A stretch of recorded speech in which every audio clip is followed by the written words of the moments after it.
장래의 복음 6번째 시간입니다.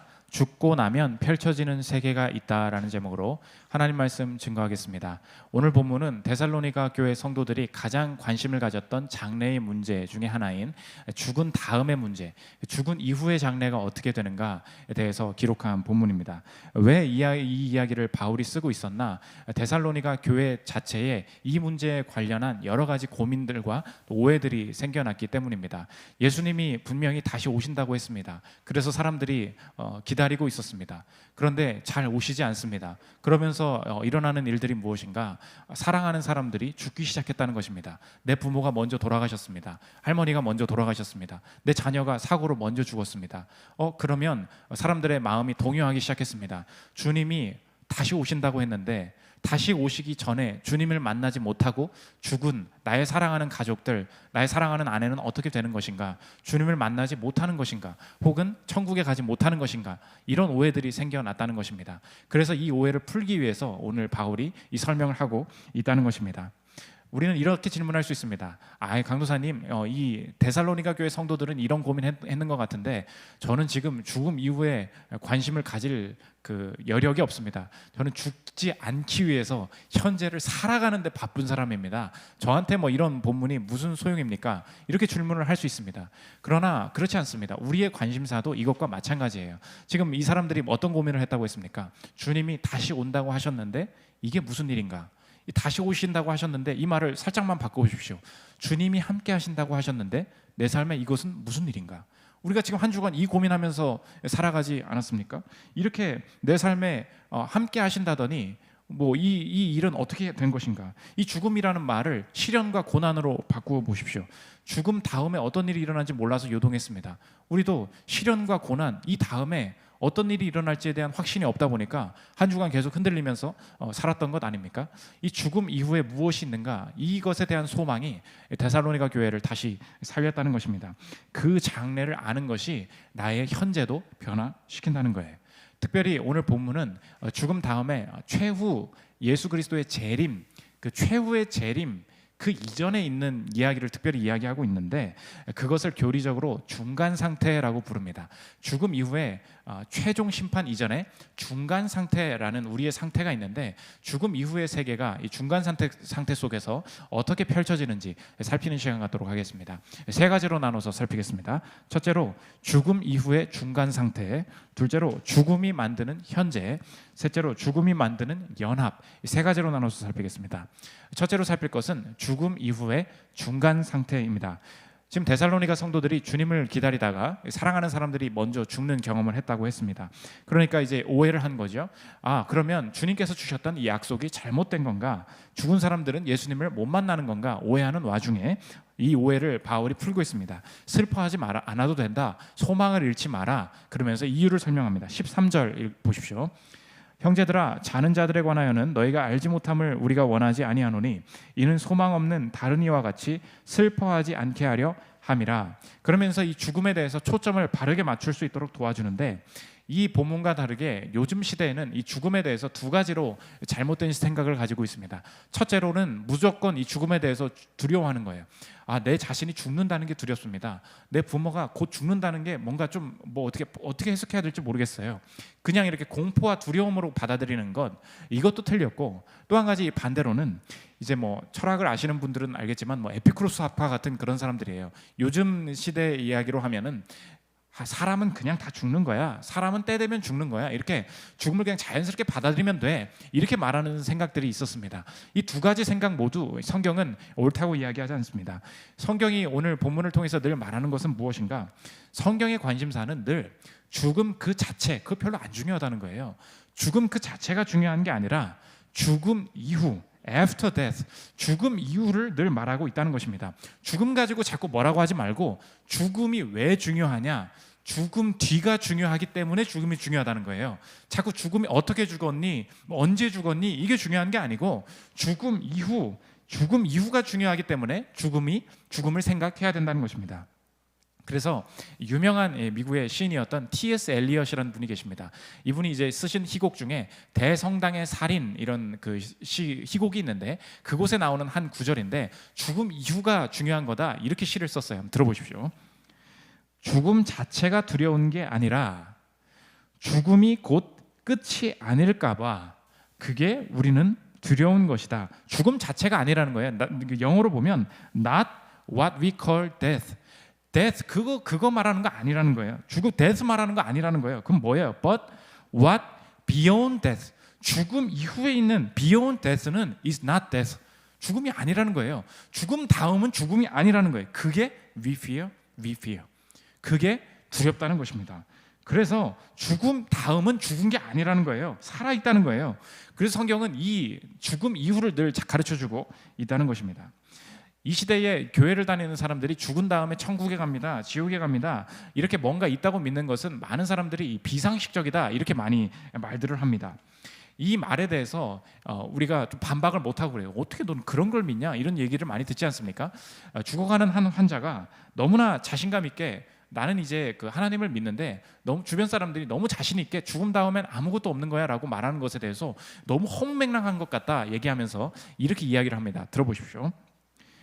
죽음 앞에서 한 얘기예요. 이상하잖아요. 그들은 신의 존재에 목숨을 거는 순전한 믿음의 사람을 조롱합니다. 그래놓고 자기들은 사후에 심판도 없고 아무것도 없다는데 전부로 갑니다. 어떻게 그렇게 확신할 수 있을까요?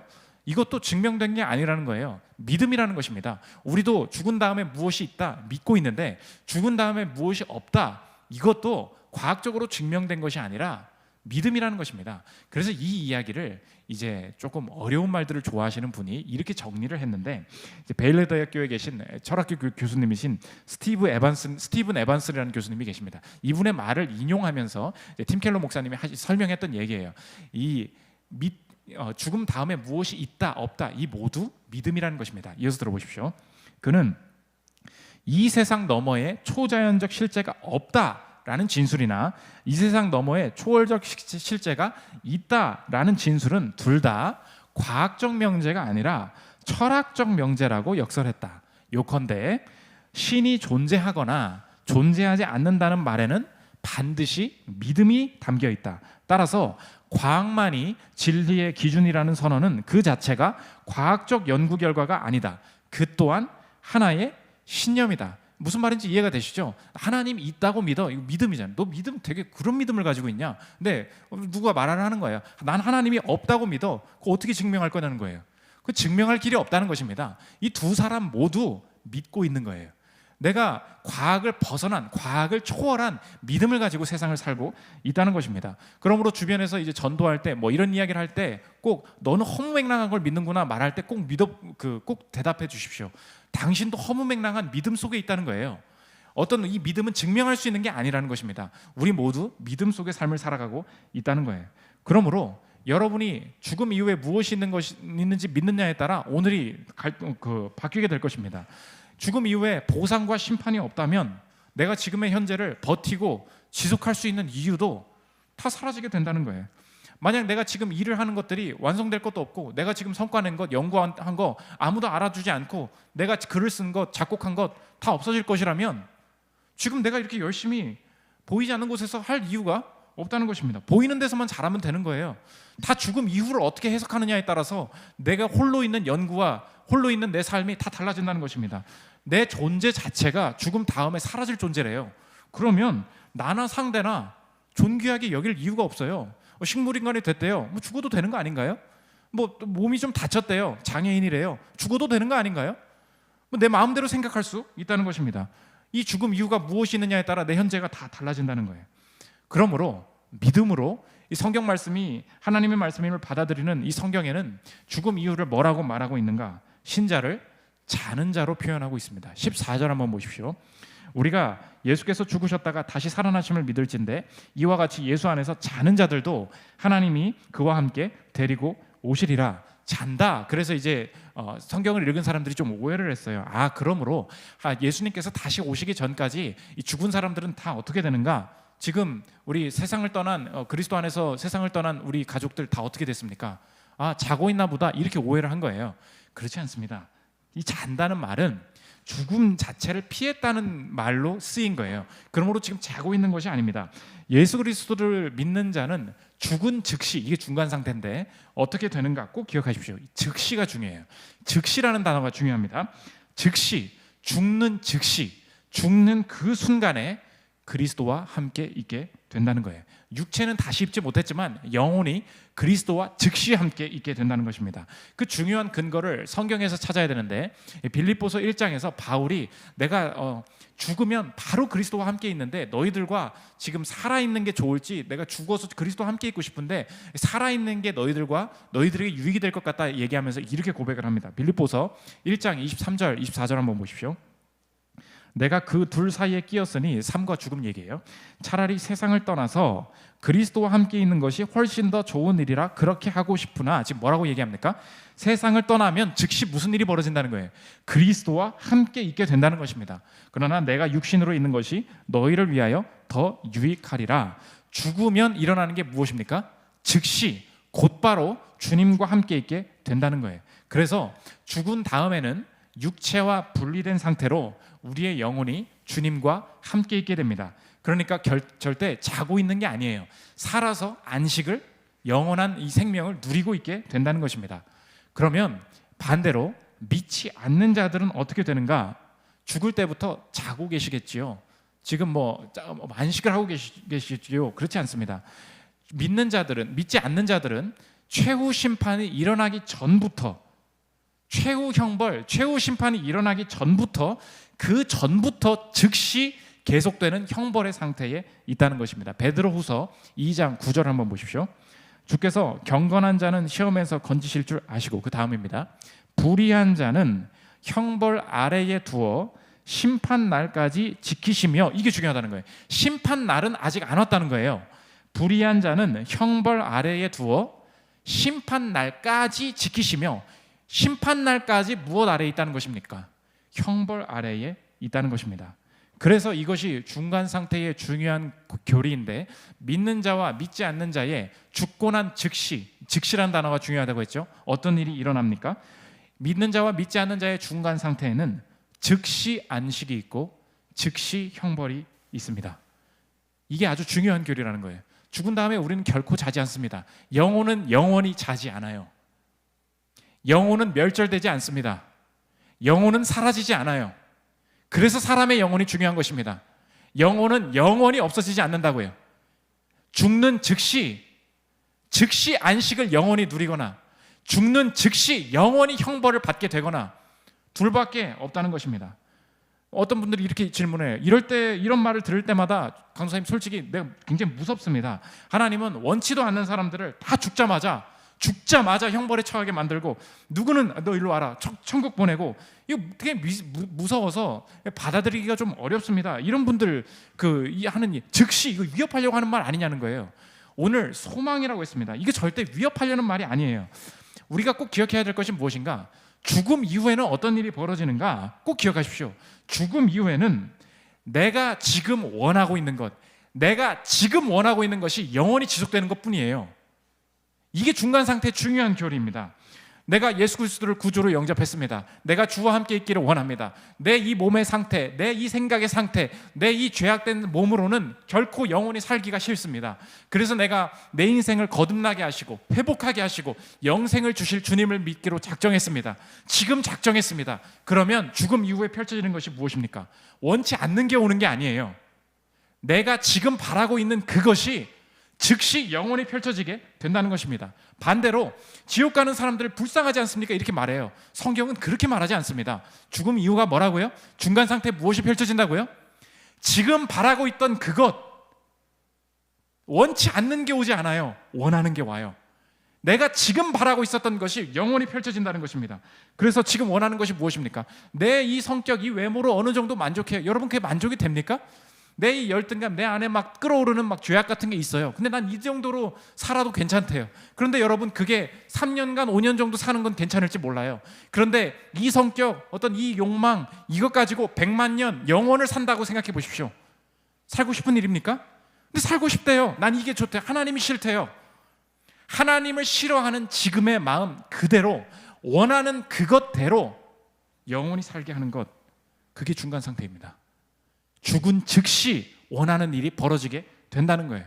그래서 이 마음의 욕망을 이 C.S. 루이스가 그 천국과 지옥의 이혼이라는 판타지 소설이 있습니다. 그곳에서 우리의 질문과 똑같은 질문을 해요. 아니 하나님은 어떻게 저 그 버스를 타고 이제 천국에 가는 묘사가 나오는데 이 버스 못 탄 사람들은 어떻게 됩니까? 했을 때의 이 대답입니다. 들어보십시오. 하지만 버스를 못 타는 불쌍한 유령들은 어떻게 합니까? 대답합니다. 타고 싶어하는 사람은 다 타게 되어 있으니 걱정 말게. 세상에는 딱 두 종류의 인간밖에 없어. 하나님께 당신의 뜻이 이루어지이다라고 말하는 인간들과 하나님의 입에서 끝내 그래 내 뜻대로 되게 해주마라는 말을 듣고야 마는 인간들. 지옥에 있는 자들은 전부 자기가 선택해서 거기에 있게 된 걸세. 그래서 오늘의 말은 오늘 본문은 죽으면 너 형벌 받을 줄 알아. 이거에 별로 성경은 관심이 없어요. 왜? 소망을 주기 때문에. 이 땅을 살기 어렵지 않니? 이 부조리한 곳에서 버티기 싫지 않니? 그런데 지금 오늘 본문은 뭐예요? 소망이 있다는 거예요. 죽은 자들에게도 소망이 있다는 거예요. 예수 그리스도를 지금 바라면서 죽었던 자들 즉시 안식을 누릴 수 있다. 즉시 부조리에서 벗어나게 된다. 즉시 위로가 있을 것이다. 이 얼마나 소망이 되는 말씀입니까? 그러므로 중간 상태의 교리를 분명하게 인식하십시오. 자는 자들이라는 이 표현을 오해하면 안 된다는 거예요. 영혼은 자지 않아요. 영혼은 멸절되지 않습니다. 영혼 멸절설 다 틀렸어요. 영혼은 불멸합니다. 어떻게 불멸하느냐의 문제예요.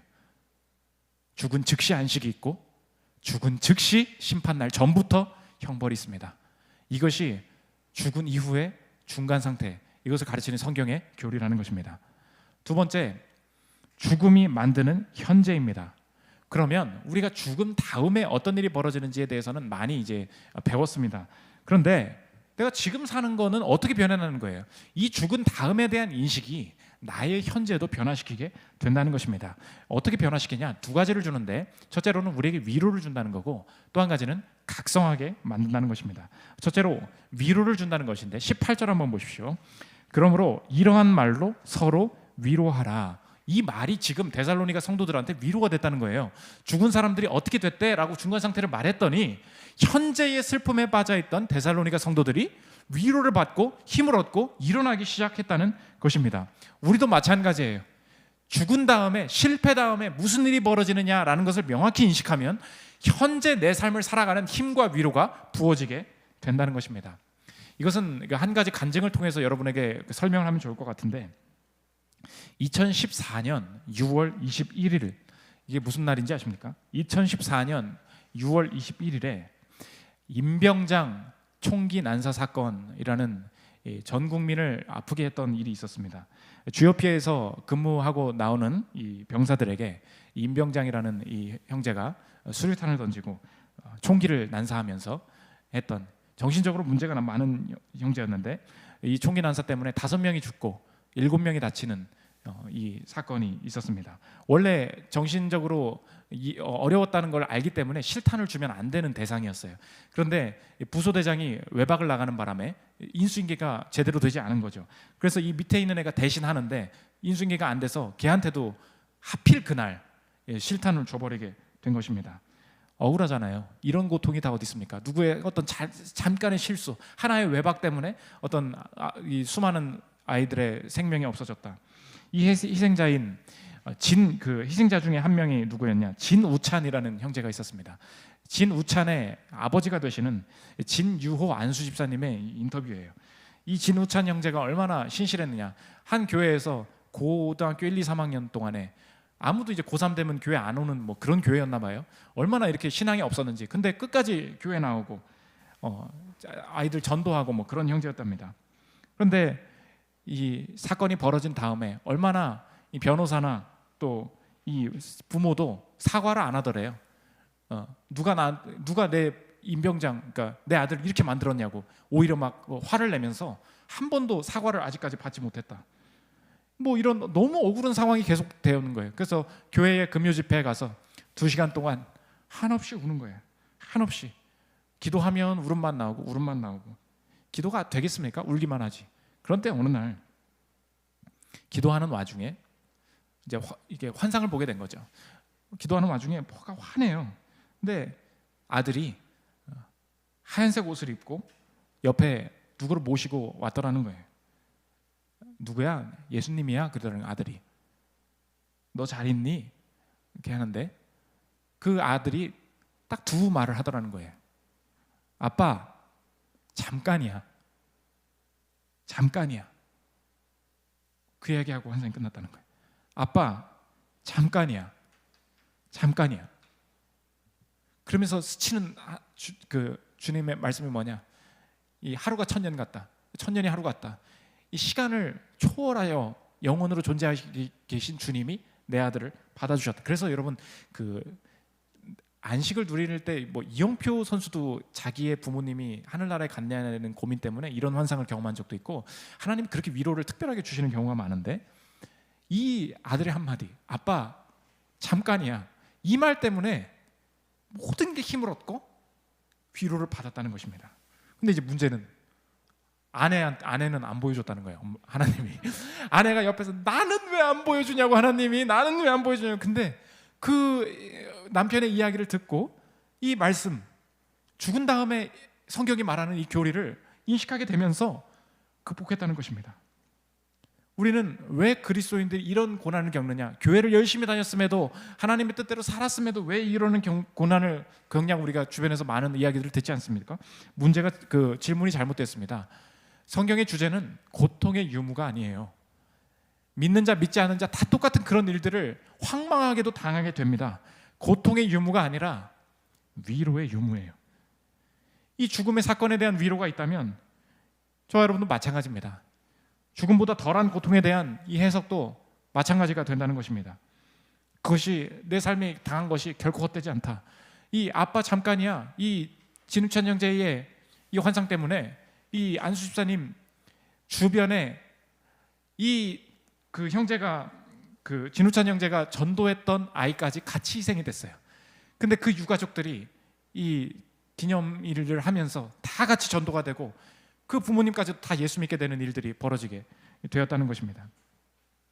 여러분 그래서 죽음 속에서도 일어날 수 있다는 위로가 있다면 이미 회복되었다는 즉시 안식이다는 회복이 있다면 지금 여러분의 이미 감당해내는 어려움과 죄악과 고통들 속에서도 그것이 현실이지만 분명한 위로가 함께 온다는 것입니다. 우리 지금 젊은 분들이 많이 경험하는 것이 무엇입니까? 내가 사랑했던 어떤 부모님이라든지 내가 사랑하는 형제들이 죽음까지는 아니더라도 점점 늙어간다. 점점 어떤 총명함을 잃어간다. 점점 많은 질병이 생긴다. 이런 것 때문에 마음속을 꼭 누르고 있는 것이 있지 않습니까?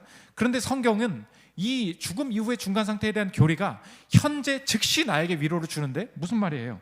우리는 늙으니까 뭔가를 잃어간다고 생각해요. 그러나 우리가 질병에 걸릴수록 뭔가 내가 사랑하는 사람들이 힘이 빠져가는 것을 볼수록 우리가 안에 드는 위로는 무엇입니까? 이분에게 즉시 주어질 위로를 향해 가고 있는 거예요. 위로를 향한 여정입니다. 그것을 볼 때 우리가 늙어감에도 불구하고 우리의 모습이 쓰러져감에도 불구하고 위로는 같이 커지는 것을 경험하게 된다는 거예요. 우리가 지금까지 이 신적인 위로를 경험하지 못할 때 우리 생각은 그거였어요. 돈의 힘이 있어야만 다시 일어날 수 있을 줄 알았어요. 내가 이 만남의 헤어짐 속에서 만남이 새로 있어야만 다시 일어날 수 있을 줄 알았어요. 내가 나이가 너무 늦어서 젊어야 다시 젊음으로 돌아가야 다시 힘이 생길 줄 알았어요. 그러나 성경이 보여주시는 게 무엇입니까? 주님만으로 다시 일어날 수 있는 거예요.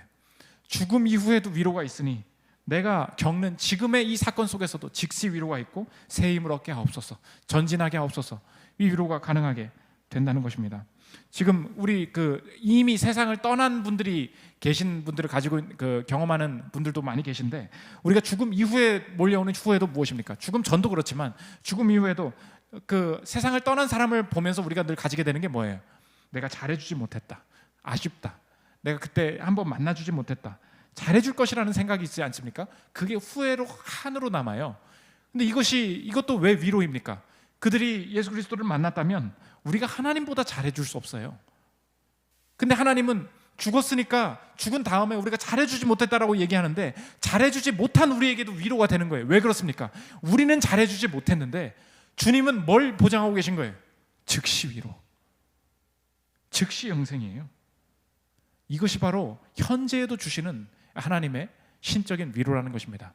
또 한 가지 각성하게 하신다는 거예요. 이 죽음 이후에 대한 가르침이 현재의 성도들을 각성하게 했다는 것입니다. 5장 1절, 2절, 6절 보십시오. 형제들아, 때와 시기에 관하여는 너희에게 쓸 것이 없음은 주의 날이 밤에 도둑같이 이를 줄을 너희 자신이 자세히 알기 때문이라. 그러므로 우리는 다른 이들과 같이 자지 말고 오직 깨어 정신을 차릴지라. 때와 시기에 관해서는 주님의 날이 도둑같이 온다.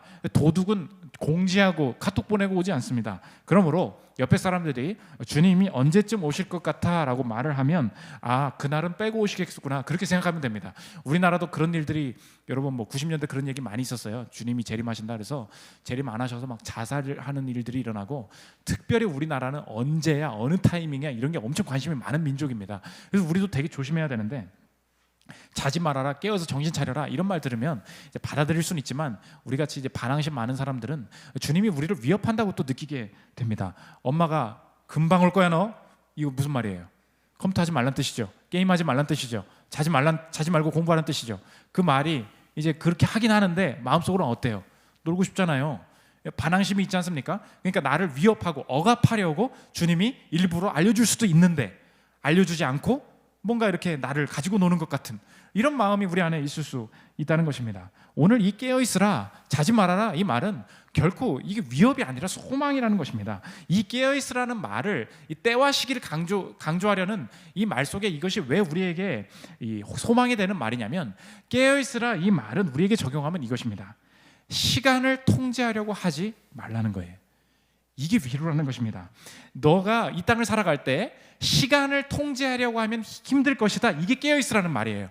시간을 통제하려고 하는 것은 인간에게 주어진 것이 아니다. 그러므로 시간을 통제하려고 하지 말고 오늘 하나님이 원하시는 일을 행하려고 하면 시간도 통제하게 될 거야, 이 약속이에요.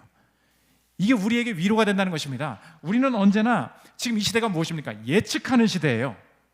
주님은 일용할 양식을 구하라고 하셨는데 우리는 우리의 연봉에 대해서, 우리의 적금에 대해서 예측합니다. 예측으로 뭘 한다 못한다 그래요. 내 나이가 몇이다, 그러므로 미래에 내 가정이 어떻게 될 것이다, 이거 예측합니다.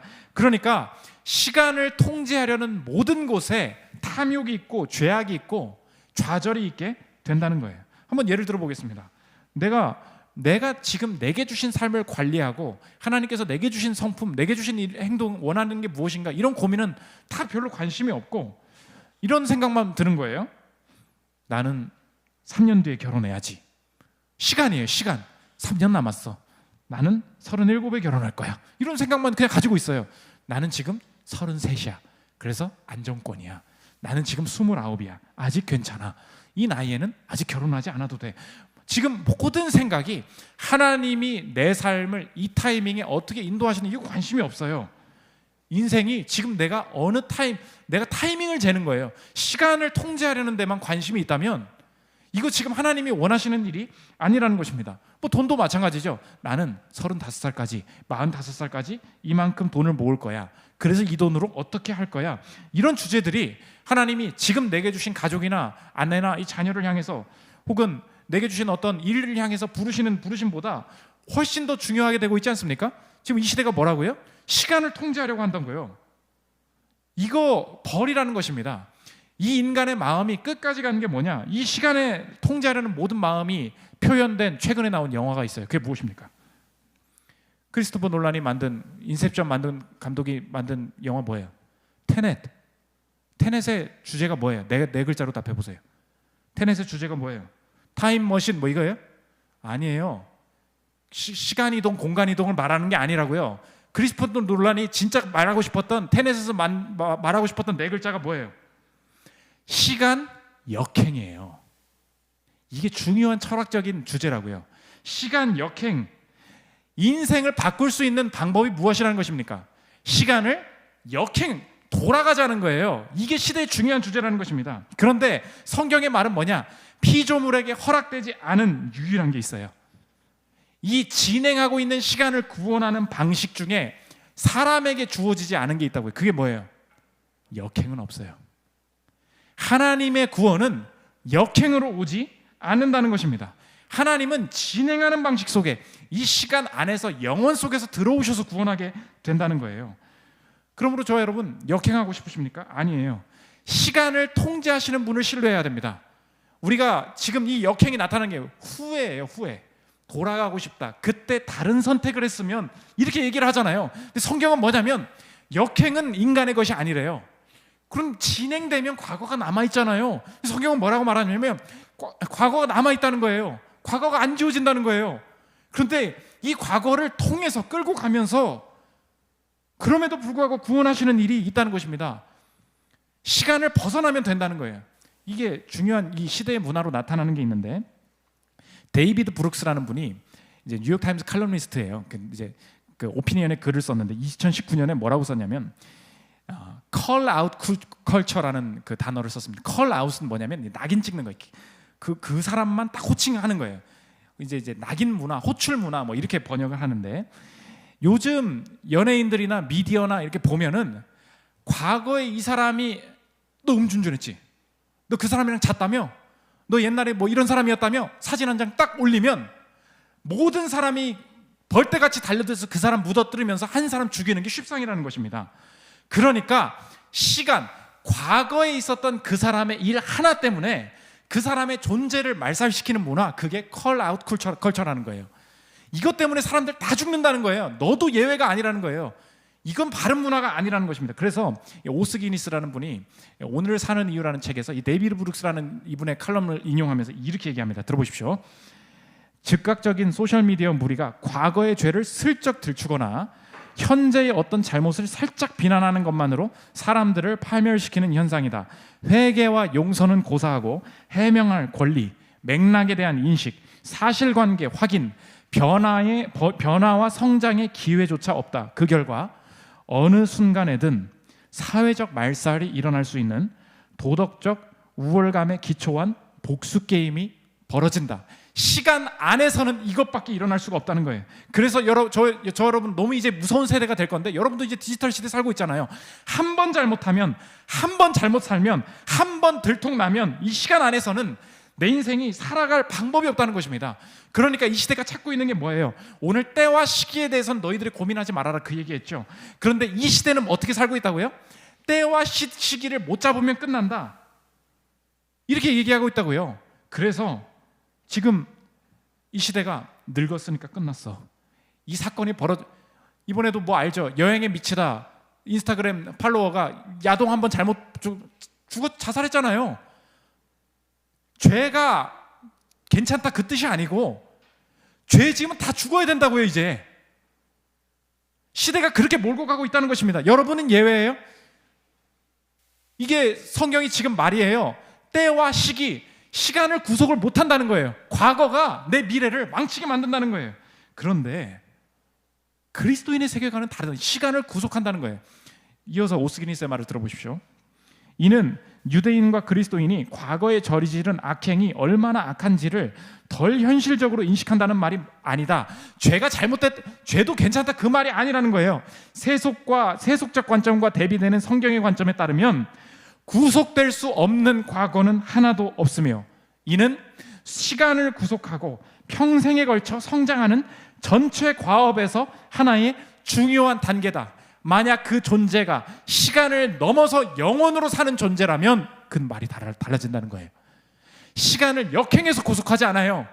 예수님은 시간을 통해서, 시간을 진행함에도 불구하고 시간 안으로 뚫고 오신 예수님이 우리의 죄악을 없애시기로, 우리의 죄악을 용서하기로 시간 안으로 뚫고 오셨기 때문에, 그분을 믿는 시간을 사는 자들은 내 과거를 가지고도, 내 현재를 가지고도, 내 실패를 가지고도 내 인생을 앞으로 진행해 나갈 때 늙어도 상관없다는 거예요. 과거에 죄가 있어도 상관없다는 거예요. 그것이 다 구속돼서 오늘을 하나님 앞에 살아나갈 때 이것이 영혼 속에서 의미를 가지게 된다는 것입니다. 그래서 오스카 와일드가 유명한 감동적인 말을 했어요. 들어보세요. 모든 성인에게는 과거가 있고 모든 죄인에게는 미래가 있다. 성인이란 말이에요. Every saint has a past. 모든 성인도 과거가 있다는 거예요. 그런데 every sinner has a future. 모든 죄인에게는 뭐가 있대요? 미래가 있대요. 이게 기독교인의 세계관이에요. 그러므로 우리가 오늘을 잘 살아야 되는 거잖아요.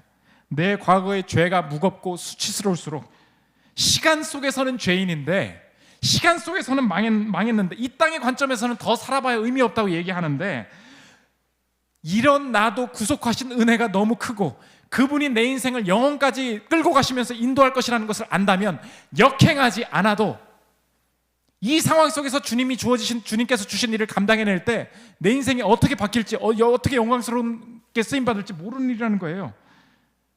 내가 이 땅의 관점에서 더 살아봐야 의미가 없는데 영원까지 끌고 갈수록 내 죄악과 내 실패는 의인된 내 영혼 속의 존재로 비교할 때 더 이 갭이 큰 거 아닙니까?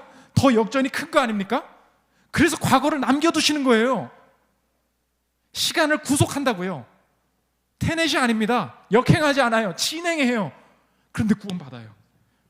여러분, 모든 죄인에게 미래가 있습니다. 이게 이 시대에 필요한 구원이에요. 과거가 어렵습니까? 들통나면 이 회사에서 나 큰일 날 것 같습니까? 이미 들통났습니까? 다 자살하잖아요 지금. 바울이 왜 자살하지 않았다 그랬어요? 바울이 예수 믿는 사람 죽이러 다니다가 회심하고 나서 분명히 만났을 거라고 했죠. 죽인 사람의 아들이 살아있다니까? 내가 죽인 사람의 아버지가 살아있다고요. 만났으면 뭐라 그러겠어요? 죽어 이 자식아, 네가 살 가치가 있냐고 이렇게 말하지 않았겠어요? 근데 바울이 왜 자살하지 않고 계속 살았어요? 왜요? 역행하고 싶다. 이렇게 살았으면 안 되는데 하지 않았어요. 진행했다고요. 왜요? 영혼 속에서 이 범죄한 나를 구속하신 주님이 나를 끌고 가고 계시기 때문에. 이 땅에서는 살 수 없다고 얘기하지만 의인으로 부름받은 예수 안에서의 나는 이 땅에서 어떤 일이 벌어질지 모른다. 내 인생을 하나님 앞에만 드리기를 원한다. 끝까지 살잖아요. 그래서 때와 시기를 잡으려고 하지 않고 awakening, 깨어라, 각성하라, 그 뜻이에요. 여러분, 자지 마십시오. 그래서 오늘이 중요한 거예요. 타이밍 잡으려고 하지 마십시오. 나는 몇 살이니까 괜찮다, 몇 살이니까 망했다, 아니에요. 오늘의 임재가 중요한 것입니다. 그게 깨어있다는 뜻이라는 거예요. 타이밍을 내가 통제하려고 하지 않는 것, 오늘 주님 앞에 서는 것, 그게 각성의 뜻이라는 것입니다. 마지막 세 번째, 죽음이 만드는 연합입니다. 도대체 주님이 이 죽음을 우리가 통과하게 하셔서 이루고자 하신 게 도대체 뭐냐? 두 번이나 강조되고 있는데, 함께하는 것, 주님과 함께하는 것, 연합을 설명하고 있습니다. 4장 17절 보십시오. 그 후에 우리 살아남은 자들도 그들과 함께 구름 속으로 끌어올려 공중에서 주를 영접하게 하시리니 그리하여 우리가 항상 주와 함께 있으리라. 이게 마지막이에요. 주와 함께 있게 하시는 거. 5장 10절 보십시오. 예수께서 우리를 위하여 죽으사 우리로 하여금 깨어있든지 자든지 자기와 함께 살게 하려 하셨느니라. 그러므로 죽음 이후에 신자와 비신자가 맞이하는 죽음 이후는 딱 한 가지뿐입니다. 주와 함께 하느냐, 주와 함께 하지 못하느냐. 영원에 계신 분 속에 우리의 시간이 모두 구속되느냐, 모든 내가 행한 일이 회복되고 역전되고 구속되느냐, 그대로 영원히 시간 안에서 영원히 지속되느냐, 두 차이뿐이라고요. 주와 함께하지 못하신 경험을 예수님께서 시간을 뚫고 이 땅에 오셔서 시간을 벗어나지 못하는 존재의 고백을 우리 대신 하셨다는 것입니다. 마가복음 15장 34절입니다. 예수께서 크게 소리 지르시되 엘리 엘리 라마 사박다니 하시니 이를 번역하면 나의 하나님 나의 하나님 어찌하여 나를 버리셨나이까 하는 뜻이라. 인생의 가장 큰 저주, 시간을 구속하실 그분과 함께할 수 없는 그 죄의 대가를 내 주님께서 나 대신 지어주셨다면, 시간을 뚫고 우리에게 오신 그분 따라 나의 인생에 죽은 즉시 영원한 안식이 시작됨을 확신하였으니 예수 안에 있는 이 땅의 남은 삶도 어떤 시련이나 실패가 올 때마다 다시 생각하겠다.